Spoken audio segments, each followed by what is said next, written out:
খাবারটা। সবাইকে রমাদান মোবারক দাও। প্রথম রোজা আসছে আমাদের। সবাই হচ্ছে রমাদান মোবারক। আসসালামু আলাইকুম। তোমরা কেমন আছো? আমি হচ্ছে আলহামদুলিল্লাহ ভালো আছি। তোমরা কেমন আছো? সবাইকে রমাদান মোবারক। সবাইকে রমাদান মোবারক। সবাই রোজাতে অনেক অনেক দোয়া করবে। সবাই দুই বোনের জন্য। সবাই রোজাতে অনেক দোয়া করবে দুই বোনের জন্য। তুমিও সবার জন্য দোয়া করে দিও। আর আমিও সবার জন্য দোয়া করব। ওরে মা বাবা, এই রমাদান মোবারক। আমার বাবার কথা তো শুনলেন। আসসালামু আলাইকুম। আশা করছি যে যেখানে আছেন সবাই ভালো আছেন। আমরাও আছি আলহামদুলিল্লাহ। মনে করলাম আজকে একটা নর্মাল ব্লগ করি বাসা থেকে। শুধু তো হসপিটাল দেখাই, বাসা থেকেই আমাদের কাজ কর্ম সব কিছুই শেয়ার করি আজকে আপনাদের সঙ্গে। আমার মাটাও আছে এখানে। এই যে আমার মাটা বসে এখন আপেল খাচ্ছে। আমরা তো সকাল থেকে শুরু করি না, সকালে অনেক ব্যস্ততা গেছে। সারিম সুইমিং করেছে। সারিমের অবশ্য স্কুল ছুটি এখন আজকে থেকে। কালকে পর্যন্ত কার্নিভালের জন্য স্কুলটা বন্ধ হয়েছে, একটু রেস্ট পেয়েছে। কিন্তু আজকে সুইমিং ছিল আমার বাবার। সকালে সুইমিং থেকে এসে নাস্তা করেছে। এখন আমি রান্না বান্না করছি। আগামী সপ্তাহে ছুটি তোমার সুইমিং এর। তারপর তো হসপিটালের ডিউটি আছে। আবার আমাদের একটা নতুন সুখবর দেই যে তোমার আরেকটা কি ভাই এসেছে আনুষাদের ফ্যামিলিতে। হ্যাঁ, আনুষাদের ফ্যামিলিতে হচ্ছে ভাই এসেছে। মানে আমার ছোট দেবরের আরেকটা ছেলে হয়েছে, কয়েকদিন হয়ে গেল। তো নতুন ফ্যামিলি, মানে ফ্যামিলিতে আরেকজন যোগ হলো, নতুন সদস্য। ওর নাম আনাস। একটু হচ্ছে একটু শোনা লাগে না আনাস? আনাস কার নাম শুনেছি। যাই, আপনারা সবাই দোয়া করবেন আনাসের জন্য, আমার ছোট দেবরের ছেলের জন্য। ওরা সুস্থ হয়ে যেন জলদি জলদি বাসায় চলে আসে। এখন দুজনই হসপিটাল আছে, আমার যা আর বাচ্চাটা। আমার মাটা এই যে খাচ্ছে, আমার আপেল খাওয়াচ্ছে আমার বাবা বসে বসে। আর আম্মা তো মানে আমার শাশুড়ির মা, ওই বাসাতে একটু যেতে হয় ওদের রান্না বান্না কিংবা ওদের হেল্প করার জন্য। এর জন্য একটু কষ্টই হয়ে গেছে। এখন আব্বা সাদিয়াকে খাওয়াচ্ছে আপেলটা। আপেল আবার সকালে নাস্তার পরে ও যখন বসে থাকে একটু হাবি জাবি বলতে একটু ফল অন্য কিছু খাওয়ানোর চেষ্টা করা হয়। মানে এমনি তো আমার মাটা সবসময় খায় না, খাওয়ার রুচিটাও সবসময় একরকম থাকে না। যখন একটু আর ঘুমাই বেশি, জাগনাও কম থাকে। এখন একটু জাগা আছে, মনে করলাম একটু আপেলটা কেটে দিয়েছি। এটা অবশ্য এমনি সবসময় তো সব খাবার খায় না। আপেল আবার এমনি খেতে চায় না। ওকে চটকিয়ে মানে চিকন করে কেটে মাখে একটু দিয়েছি কাসুন্দি, একটু লবণ মশলা দিয়ে মাখাই দিলে এটা পছন্দ করে। কিচেনে আমার অনেক কাজ। আবার তো হসপিটালে যেতে হবে, প্রথম রোজা আসছে। মনে করলাম কিছু একটু রেডি করে যাই। এমন টাইমে যাব মাগরিবের আগ দিয়ে হসপিটালে যাওয়া হয়। এখন তো মাগরিবটা তাড়াতাড়ি। কিচেনটা দেখাই কি এলোমেলো অবস্থা। রান্না করছে, আমাকে হেল্প করবে কিছু? আমার তরকারি রেখে গেছে, আমি ভুলে গেছি। তরকারি বলতে ছোলা রান্না করছি, একদম দুপুরের রান্নার সঙ্গেই ছোলাটা রান্না করে নিচ্ছি। ডাল ভিজিয়ে রেখেছি, ডালের বড়া রেডি করে রাখবো। আম্মা বলতে আমার শাশুড়ি আম্মা ওই বাসাতে গেছে, দেবরের বাসায়। সব রেডি করে গেলে পরে ইফতার করে নিতে পারবে সবাই একসঙ্গে। আমি তো হসপিটালে চলে যাব। সরিষা দিয়ে রান্না করেছি সাজনে ডাঁটা, খুব পছন্দ আমাদের বাসার সবারই। এটা ঝোল ডাল আমার ছেলে মেয়ের জন্য, সবাই খায়। ও আমাদের তো সারা কিচেন একদম এলোমেলো, খুবই বাজে অবস্থা। কোনো খারাপ কিছু। বাবা কি করছে? এ বাবা, তুমি আমাকে কাটাকাটি করতে যাও আর নিজের হাতটাকে একটু না। এখানে রান্না করেছে আজকেই সারিমকে সুইমিং থেকে আসার পথে এনেছিলাম সব বাজার করে। ঢেঁড়স ভাজি করলাম, এটাও এনেছিলাম, এটাও সরিষা দিয়ে রান্না করলাম। রোজাতে এত খাওয়া যায় না। কালকে মুরগির তরকারি আছে, 2 জায়গায় আরও রান্না আছে, ভাজি। এত কিছু আর রান্না করব না। এখন ছোলাটা রান্না করব। ডাল ভিজিয়েছি, পেঁয়াজ বানাবো। না মাম্মা প্লিজ না, এরকম করো না। এগুলো এখন দিয়ে দিব। ছোলাতে প্রথমে দিয়েছি, আবার লাস্টে টমেটো, কাঁচা পেঁয়াজ, ধনিয়া পাতা লাস্টের দিকে দিয়ে নামাই ফেলবো, তাহলে বেশি ভালো লাগে। কিচেনটার অবস্থা দেখেন কি এলোমেলো। তাড়াতাড়ি করে কাজ করতেছি। থালা বাসন এত জমে গেছে, এগুলো পরে ধুবো। ডাল ভিজিয়েছি হচ্ছে পেঁয়াজু ডাল, এখন ব্লেন্ড করে নিব। বাইরে থেকে এসেই সঙ্গে সঙ্গে ভিজিয়ে দিয়েছিলাম। এত ব্যস্ততা যাচ্ছে আমাদের জীবনটা, মনে করলাম একটু শেয়ার করি সব কাজকর্ম। এদিকে চাল ভিজাবো, সারিম শৈলী খাবে, এদিকে সব ঢুকাই ফেলবে এগুলো। আমি এখন সব কিচেনটা গুছাবো। রান্না বান্না শেষ, এটা রান্না হলে হয়ে যায়। পেঁয়াজটা রেডি করে রাখবো, তো আলুর চপও বানাইতে হবে। আলুর চপের মাংস কিমা করা আছে। এই তো আমাদের কাজকর্ম একটু শেয়ার করলাম আজকে। নর্মাল ব্লগ যেরকম আগে শেয়ার করতাম এরকমভাবে তো এখন করতেই পারি না। ছোলা প্রায় হয়ে এসেছে। ওহো, পানি দিতে হবে, একটু কষিয়েছি একবার। আমি আবার গরম পানি দিই, গরম পানি করে রেখেছিলাম, এটা দিয়েই সব রান্নাগুলো করে নিলাম।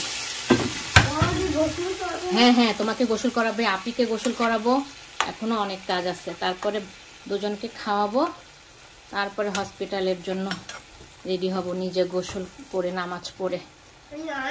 1 মিনিট এখন বসে থাকা যাবে না। এখন কিভাবে যাবে বাবা? নিয়ে যাবে পার্কে যেতে হলে। এখন তো একটু তাও সামারি রোদ উঠেছে সুন্দর, কিন্তু এখন মাম্মাদেরই সময় নাই, এত ব্যস্ত জীবন যাচ্ছে, দেখছো না তুমি? সময় পাচ্ছি একটু? বলো, তুমি বলো। সারাক্ষণ আমাদের দৌড়াদৌড়ি। আপুটা কেমন? আমার মেয়েটা আছে মোটামুটি, মেয়েটার কথা একটু বলি। মেয়েটা অনেক ভালো আছে, সেটাও না। মনে করেছিলাম যে দিয়ে দিবে হয়তো এই রোজার আগে দিবে, সেটা আশা করলাম, সেটাও হলো না। রোজা এসে গেল, তাও দিল না। এখন মানে ঈদের আগে পাবো কিনা এটাও মানে জানি না, কারণ বলতেছিলাম এর আগের ভিডিওতে ওর মানে খাবার নিয়ে প্রবলেম হচ্ছে, খুব বমি করতেছে, খাবারটা হজম করতে পারছে না। খাচ্ছে ঠিকই, খাওয়ার পরে হজম শক্তিটা মানে নর্মাল আর্লি বাচ্চা হওয়াতেও হচ্ছে না, যেরকম নর্মাল টাইমে বাচ্চা হয়ে যায় তারা যেরকম তাড়াতাড়ি খাবারটা হজম করতে পারে, ও পারতেছে না। এর জন্য অনেক প্রবলেম হচ্ছে, অনেক দিনে আরও হসপিটালে থাকতে হবে। মানে আমাদের আরও হসপিটালের টাইমটা বেশি দিয়ে দিয়েছে। প্রথমে তো 2 মাস দিয়েছিল, এখন তো মনে হয় 3 মাস হয়ে যাবে। এরকম পরিস্থিতির মধ্যে আছি আমরা।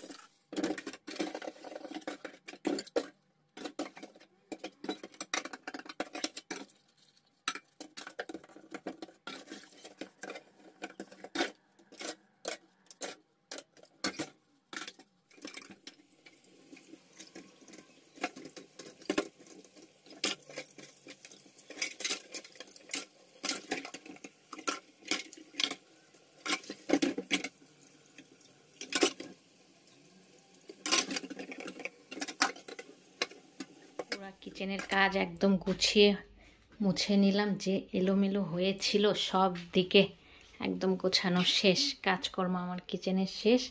এখন আমি নিজেও ফ্রেশ হব, সারিমকে গোসল করাবো, শৈলীকে গোসল করাবো। ঝোলটা চচ্চড়ি তখন রান্না দেখেছি, ভাতটাও রান্না করে নিয়েছি। আর ইফতারির জন্য সব রেডি করে রাখলাম, খালি মাখায় খেয়ে নিবে, আমি তো চলে যাব।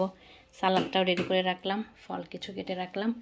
আর এই যে একদম পেঁয়াজও রেডি করে রাখছি, আম্মা পরে আসবে, তখন শুধু লবণ দিয়ে মাখায় ভাজি করে নিবে। ছোলাও তো রান্না হয়ে গেছে, তেমন কিছু আর করতেছি না। এত বাসার ঝামেলা, এগুলো সব ডিপে রেখে দেবো। এই যে 2 জায়গায় করে ডিপে রেখে দিচ্ছি, 1 বক্স করে নিব। একটা নর্মালে রাখবো কালকের জন্য, একটা ডিপে রেখে দিব।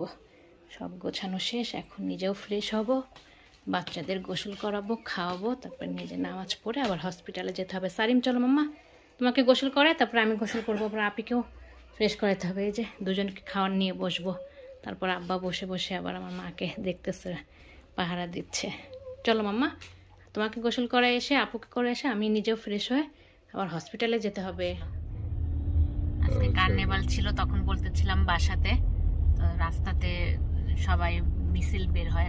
এবার তো সারিমকে দেখাইতে পারলাম না, এত ব্যস্ততার মাঝে আর বের করা হয় নাই। প্রতিবার নিয়ে বের হই, এত কাজ দেখলেন তো, কিছু কাজ শেয়ার করলাম। বের হয়েছি এখন হসপিটালে। সারিম সাদিয়াকে খাওয়া শেষ করে রেখে আসলাম, আব্বা দেখবে, শাশুড়ি মাও এখন এসেছে বাসায়, দুজন মিলে ওদের এখন দেখবে। আমি এখন হসপিটালে যাচ্ছি, ও তো আমাকে নামাই দিয়ে আবার চলেও আসবে, যেহেতু আজকে প্রথম রোজা। ইফতার তো ও বাসাতে করে নিবে।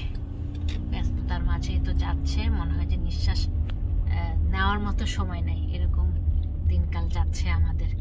1 মিনিটও বসে থাকার সময় নেই। তো এখন বের হয়েছি।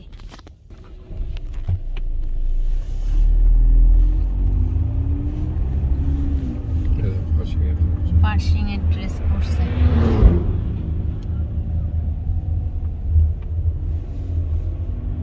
হসপিটালের কাছাকাছি প্রায় চলে এসেছি, এখন ভিতরে আর কথাও বলতে পারবো না, একটু চেষ্টা করব আমার মেয়েটাকে দেখানোর জন্য আপনাদের সবাইকে।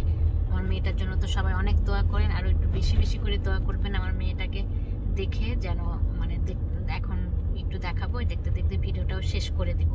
আমার মেয়েটার জন্য সবাই অনেক অনেক দোয়া করবেন, আল্লাহ যেন খুব তাড়াতাড়ি আমার কাছে আমার বাসায় নিয়ে আসতে পারি মেয়েটাকে, তখন বাসাতে শেয়ার করতে পারি আপনাদের সঙ্গে। তো আজকের মতো এখানে বিদায় নিয়ে নিচ্ছি। ভিডিওটা, আমার মেয়েটার ভিডিওটা এখন একটু দেখে নেবেন সবাই। আল্লাহ হাফেজ।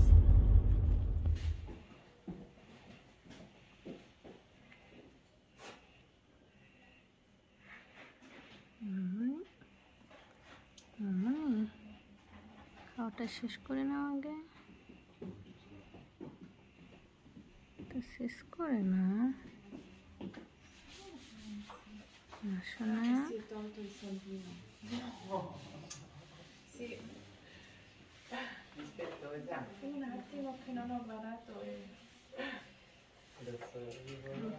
করে নি আমরা আগে একদম।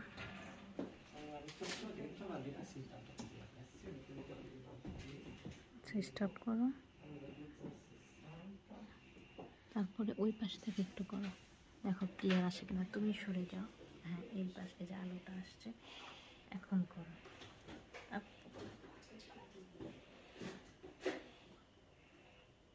আলোতে দেখতে ক্লিয়ার লাগবে আর অন্ধকারে কালো লাগবে।